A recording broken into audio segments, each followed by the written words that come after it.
An Encounter by James Joyce. Part 2 of Dubliners. It was Joe Dillon who introduced the Wild West to us.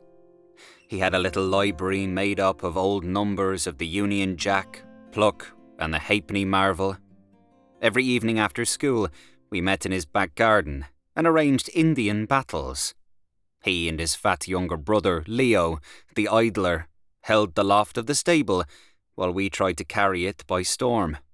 Or we fought a pitched battle on the grass. But, however well we fought, we never won siege or battle, and all our bouts ended with Joe Dillon's war dance of victory. His parents went to 8 o'clock Mass every morning in Gardiner Street, and the peaceful odour of Mrs. Dillon was prevalent in the hall of the house. But he played too fiercely for us, who were younger and more timid. He looked like some kind of an Indian when he capered round the garden, an old tea cosy on his head, beating a tin with his fist and yelling, "Yah! Yakka, yakka, yakka!" Everyone was incredulous when it was reported that he had a vocation for the priesthood. Nevertheless, it was true. A spirit of unruliness diffused itself among us, and, under its influence, differences of culture and constitution were waived. We banded ourselves together, some boldly, some in jest, and some almost in fear. And of the number of these latter, the reluctant Indians who were afraid to seem studious or lacking in robustness, I was one. The adventures related in the literature of the Wild West were remote from my nature, but at least they opened doors of escape. I liked better some American detective stories, which were traversed from time to time by unkempt, fierce and beautiful girls. Though there was nothing wrong in these stories, and though their intention was sometimes literary, they were circulated secretly at school.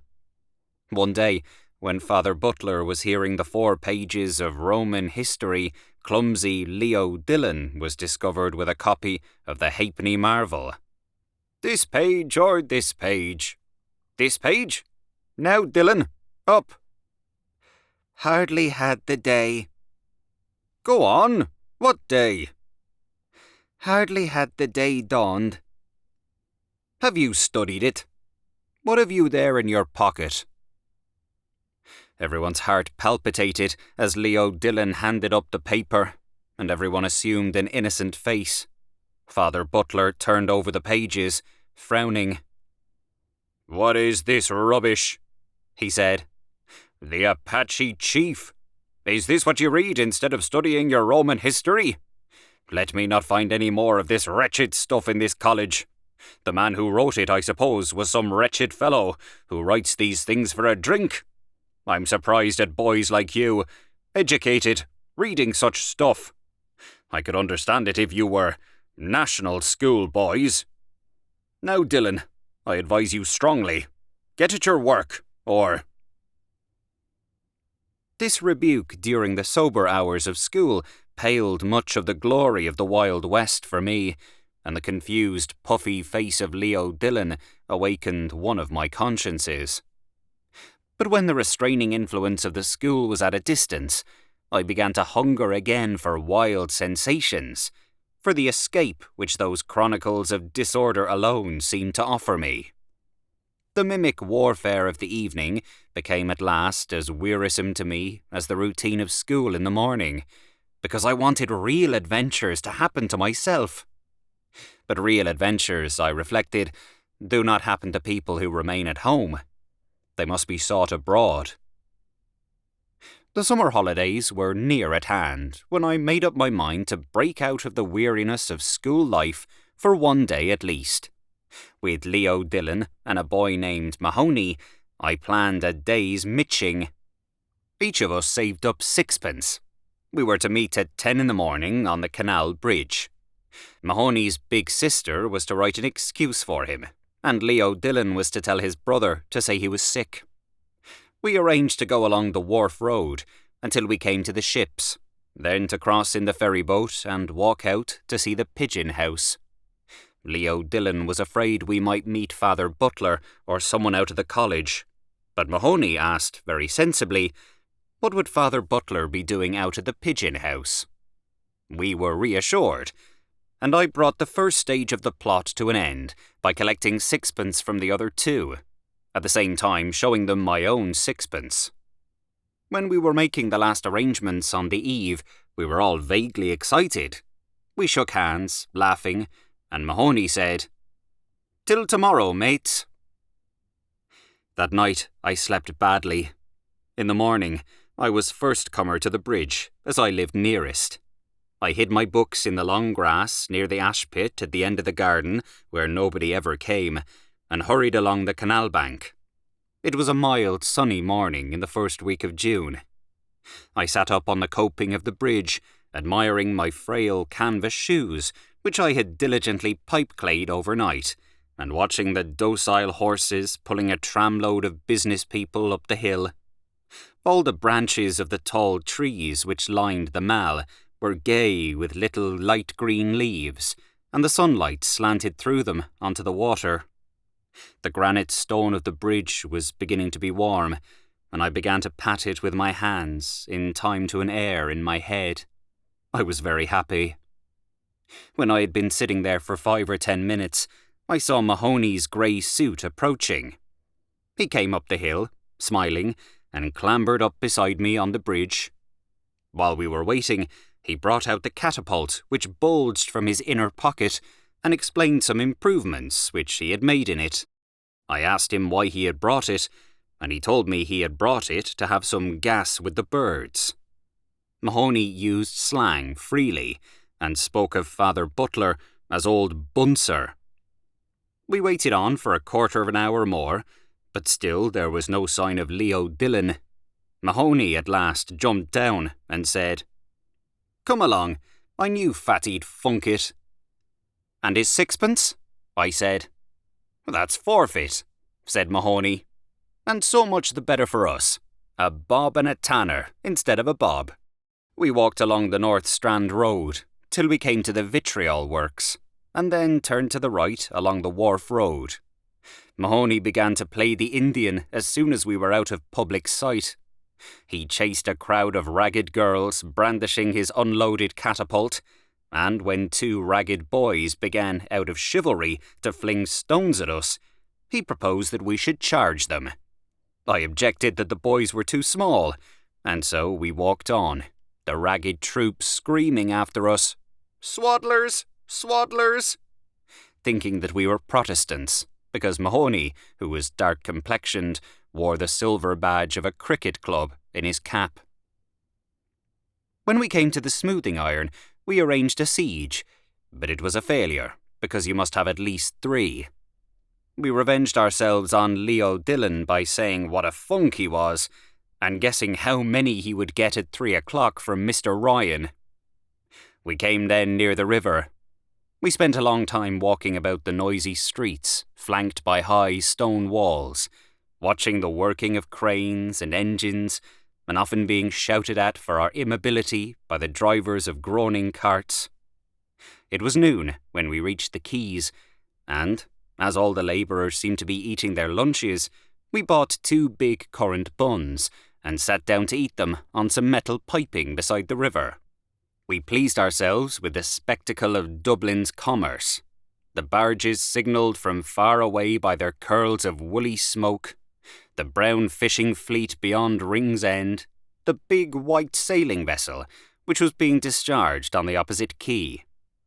Mahony said it would be right skit to run away to sea on one of those big ships, and even I, looking at the high masts, saw, or imagined, the geography which had been scantily dosed to me at school, gradually taking substance under my eyes.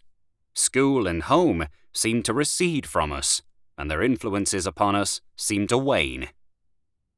We crossed the Liffey in the ferry boat, paying our toll to be transported in the company of 2 labourers and a little Jew with a bag.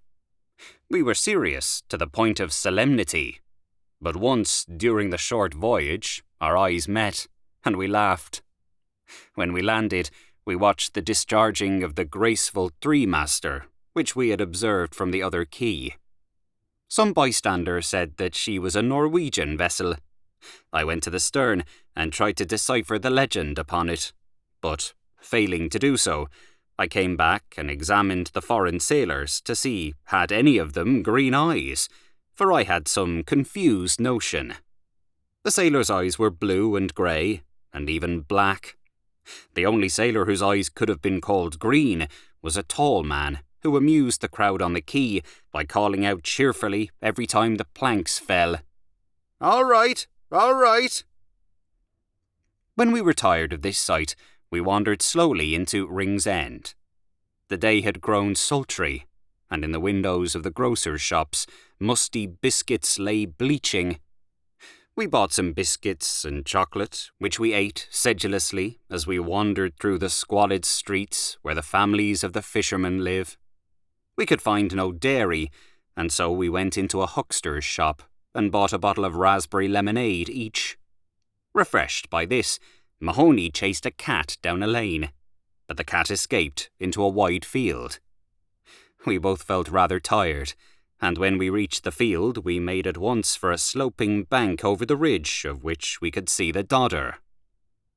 It was too late, and we were too tired to carry out our project of visiting the Pigeon House. We had to be home before 4 o'clock, lest our adventure should be discovered. Mahony looked regretfully at his catapult, and I had to suggest going home by train before he regained any cheerfulness. The sun went in behind some clouds and left us to our jaded thoughts and the crumbs of our provisions. There was nobody but ourselves in the field.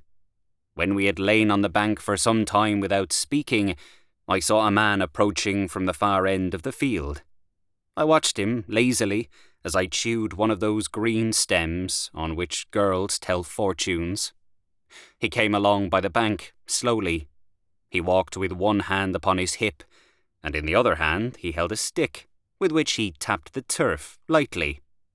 He was shabbily dressed in a suit of greenish black, and wore what we used to call a jerry hat with a high crown. He seemed to be fairly old, for his moustache was ashen grey. When he passed at our feet, he glanced up at us quickly, and then continued his way.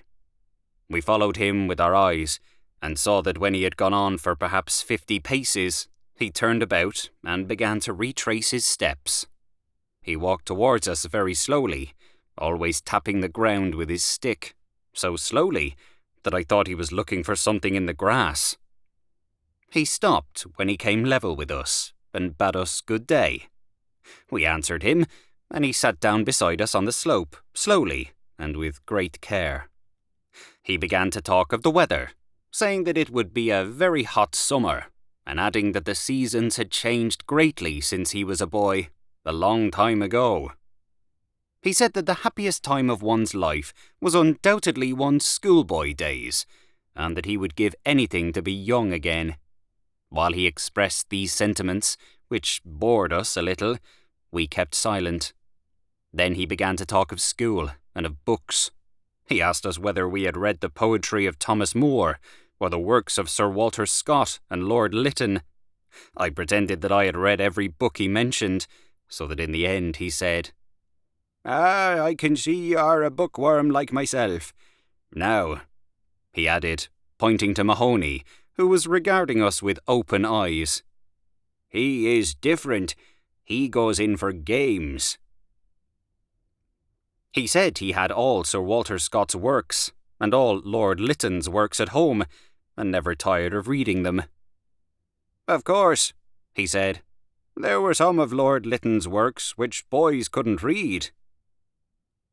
Mahony asked why couldn't boys read them, a question which agitated and pained me, because I was afraid the man would think I was as stupid as Mahony. The man, however, only smiled. I saw that he had great gaps in his mouth between his yellow teeth. Then he asked us which of us had the most sweethearts. Mahony mentioned lightly that he had 3 totties. The man asked me how many had I. I answered that I had none. He did not believe me, and said he was sure I must have 1. I was silent. "Tell us," said Mahony, pertly to the man. "How many have you yourself?"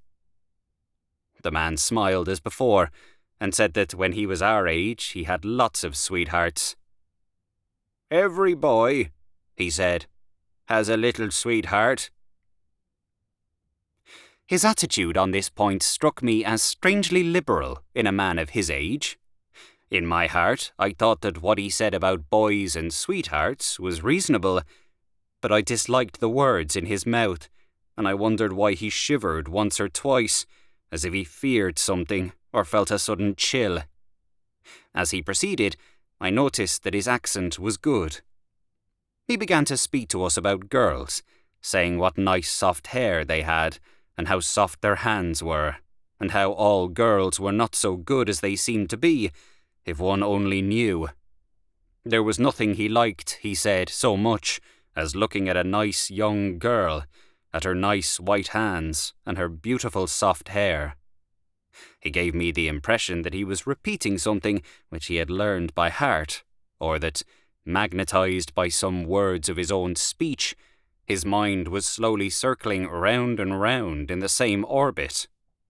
At times, he spoke as if he were simply alluding to some fact that everybody knew, and at times he lowered his voice and spoke mysteriously, as if he were telling us something secret which he did not wish others to overhear.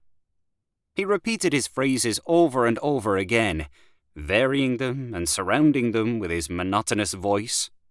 I continued to gaze towards the foot of the slope, listening to him.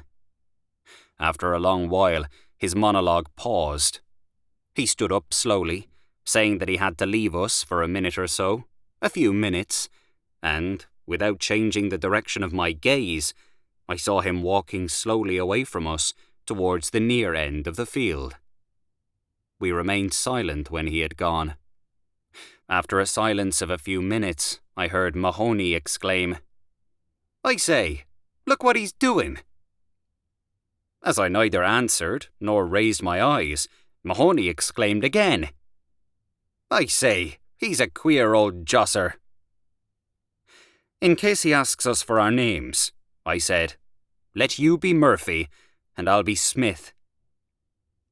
We said nothing further to each other. I was still considering whether I would go away or not when the man came back and sat down beside us again. Hardly had he sat down when Mahony, catching sight of the cat which had escaped him, sprang up and pursued her across the field. The man and I watched the chase.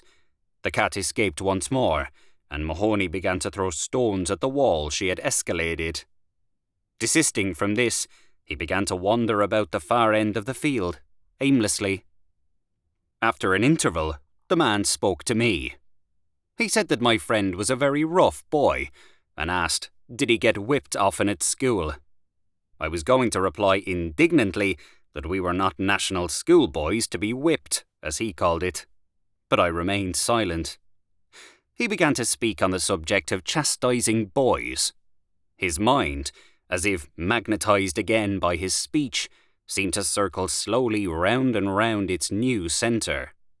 He said that when boys were that kind, they ought to be whipped, and well whipped. When a boy was rough and unruly, there was nothing would do him any good but a good sound whipping. A slap on the hand or a box on the ear was no good. What he wanted was to get a nice warm whipping. I was surprised at this sentiment, and involuntarily glanced up at his face. As I did so, I met the gaze of a pair of bottle-green eyes peering at me from under a twitching forehead. I turned my eyes away again. The man continued his monologue. He seemed to have forgotten his recent liberalism. He said that if ever he found a boy talking to girls or having a girl for a sweetheart, he would whip him, and that would teach him not to be talking to girls. And if a boy had a girl for a sweetheart and told lies about it, then he would give him such a whipping as no boy ever got in this world. He said that there was nothing in this world he would like so well as that. He described to me how he would whip such a boy as if he were unfolding some elaborate mystery. He would love that, he said, better than anything in the world. And his voice, as he led me monotonously through the mystery, grew almost affectionate, and seemed to plead with me that I should understand him. I waited till his monologue paused again. Then I stood up abruptly. Lest I should betray my agitation, I delayed a few moments, pretending to fix my shoe properly, and then, saying that I was obliged to go, I bade him good day. I went up the slope calmly, but my heart was beating quickly with fear that he would seize me by the ankles. When I reached the top of the slope, I turned round, and without looking at him, called loudly across the field, "Murphy!" My voice had an accent of forced bravery in it, and I was ashamed of my paltry stratagem. I had to call the name again before Mahony saw me and hallooed in answer. How my heart beat as he came running across the field to me. He ran as if to bring me aid, and I was penitent, for in my heart I had always despised him a little.